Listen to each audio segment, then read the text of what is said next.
ना जाने कितनी अनकही बातें साथ ले जाएंगे। लोग झूठ कहते हैं कि खाली हाथ आए थे, खाली हाथ जाएंगे।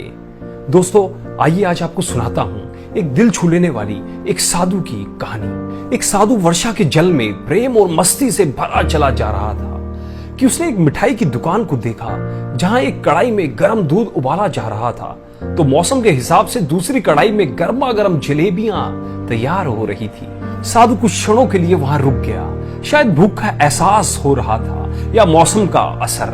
साधु हलवाई की भट्टी को बड़े गौर से देखने लगा। साधु कुछ खाना चाहता था, लेकिन साधु की जेब ही नहीं थी, तो पैसे भला कहां से होते।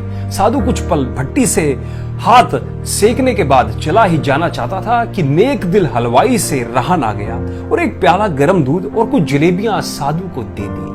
साधु ने गर्म जलेबियां गर्म दूध के साथ खाई और फिर हाथों को ऊपर की ओर उठाकर हलवाई के लिए प्रार्थना की और आगे चल दिया।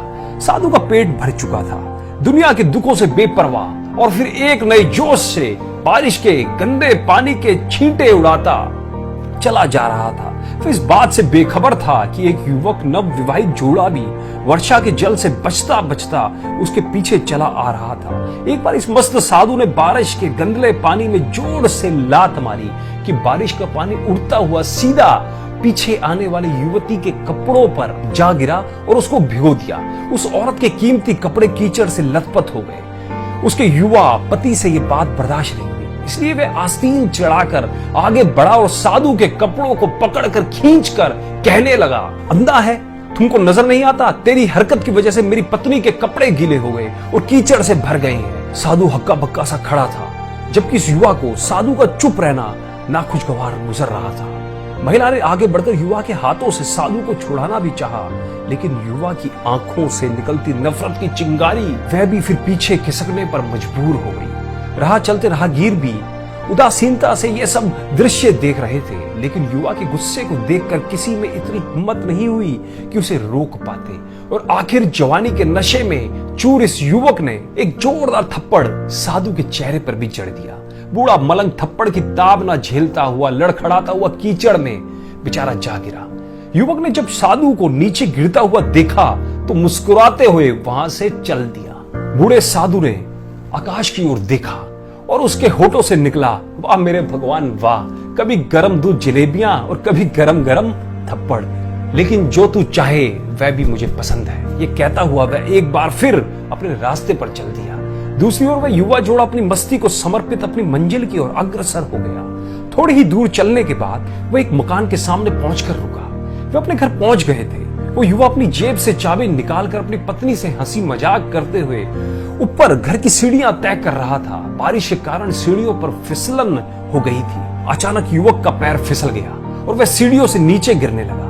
महिला ने बहुत जोर से शोर मचाकर लोगों का ध्यान अपने पति की ओर आकर्षित करने लगी, जिसकी वजह से काफी लोग तुरंत सहायता के लिए युवक की ओर लपके, लेकिन देर हो चुकी थी। युवक का सर फट गया था और कुछ ही देर में ज्यादा खून बह जाने के कारण इस नौजवान युवक की मौत हो चुकी थी। कुछ लोगों ने दूर से आते साधु बाबा को देखा तो आपस में कानाफूसी होने लगी कि निश्चित रूप से इसी साधु बाबा ने थप्पड़ खाकर युवक को श्राप दे दिया था, अन्यथा ऐसा नौजवान युवक का केवल सीढ़ियों से गिरकर मर जाना बड़े अचंभे की बात लगती है। कुछ मनचले युवकों ने यह बात सुनकर साधु बाबा को घेर लिया। एक युवक कहने लगा, आप कैसे भगवान के भक्त हैं जो केवल एक थप्पड़ के कारण युवक को श्राप दे बैठे? भगवान के भक्त में रोष व गुस्सा हरगिज नहीं होता। आप तो जरा सी असुविधा पर भी धैर्य ना कर सके। साधु बाबा कहने लगा, भगवान की कसम, मैंने इस युवक को श्राप नहीं दिया। अगर आपने श्राप नहीं दिया तो ऐसा नौजवान युवा सीढ़ियों से गिरकर कैसे मर गया? तब साधु बाबा ने दर्शकों से एक अनोखा सवाल किया कि आप में से कोई इस सब घटना का चश्मदीद गवाह मौजूद है? एक युवक ने आगे बढ़कर कहा, हाँ, मैं इस सब घटना का चश्मदीद गवाह हूं। साधु ने अगला सवाल किया, मेरे कदमों से जो कीचड़ उछला था, क्या उसने युवा के कपड़ों को दागी किया था? युवा बोला, नहीं, लेकिन महिला के कपड़े जरूर खराब हुए थे। साधु ने युवक की बाहों को थामते हुए पूछा, फिर इस युवक ने मुझे क्यों मारा? युवक कहने लगा, क्योंकि वह युवा इस महिला का प्रेमी था और यह बर्दाश्त नहीं कर सका कि कोई उसके प्रेमी के कपड़ों को गंदा करे, इसलिए उस युवक ने आपको मारा। युवक की बात सुनकर साधु बाबा ने एक जोरदार ठाका बुलंद किया और ये कहता हुआ वहां से विदा हो गया। जानना चाहोगे साधु बाबा ने क्या कहा? तो भगवान की कसम, मैंने श्राप कभी किसी को नहीं दिया, लेकिन कोई है जो मुझसे प्रेम करता है, अगर उसका यार सहन नहीं कर सका तो मेरे यार को कैसे बर्दाश्त होगा कि कोई मुझे मारे। और वो मेरा यार इतना शक्तिशाली है कि दुनिया का बड़े से बड़ा राजा भी उसकी लाठी से डरता है।